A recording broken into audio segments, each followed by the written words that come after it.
Ayan, another day, another luto po tayo. Magluluto po tayo ng sinaing na tulingan sa ating palayok na sinalang sa Kalandi Uling. Ayan, kita nyo naman kung gaano kasarap tingnan yung ating sinaing na tulingan na binalot pa sa dahon. Ayan, kita nyo, nagmamantika na mayroong konting sabaw. Talagang ganyan, ayan, sinadya natin yan para masarap sa bahaw. Ubos na naman ang bahaw dyan pag yan ang inyong ginawa. Sinaing na tulingan. Ayan po yung ating mga sangkap. Tulingan, baboy, sili, bawang sibuyas, kamatis at yung tuyong kamyas. At inugasan na natin yung ating tulingan. At ayan, pagkalinis, hiniwa na natin para laparin. Mas masarap sa tulingan yung nilalapat. Ayan, yung ganyan. 4 na tulingan yung ating binili na medyo malaki. Kulang-kulang 1 kilo yan. At ayan, hinati natin sa gitna para sakto sa ating palayok. Pagkatapos yan, nilagyan natin ng asin. Siyempre, yung asin na magpapasarap yan sa sinaing.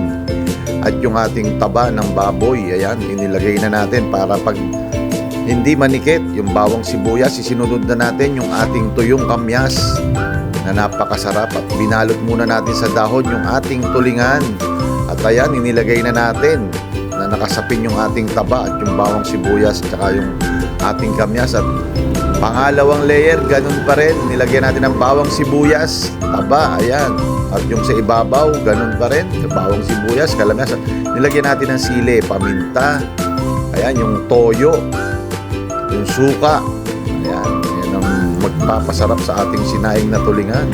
At nilagyan natin syempre ng tubig at atin ang tatakpan at nagparingas na tayo ng uling. Ayan, sinalang na po natin. Ayan, makalipas po ang 1 oras. Ayan, kulong-kulo na yung ating sinaing na tulingan. 3 oras po natin yan pakukuluan. At ayan, tinakpan uli natin. Ayan, pinalipas po natin ng 1 pang oras. Mahigit 1 oras. Ayan, medyo iga na. At ayan na po ang ating sinaing na tulingan. Makalipas ang 3 oras.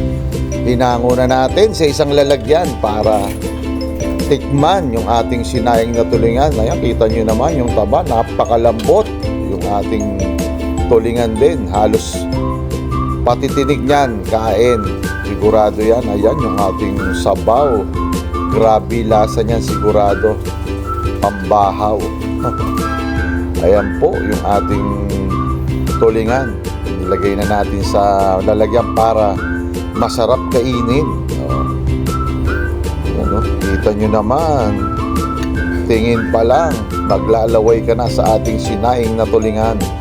Ayan, titikman na natin. Kita nyo, halos napakalambot ng ating tulingan. Ayan, first bite, grabe, napakasarap. Tamang-tama ang alat ng ating sinaing. Tinesting natin, ayan, yung may tinik, tingnan natin kung malambot. Grabe, malambot talaga yung ating tulingan. Maraming salamat po.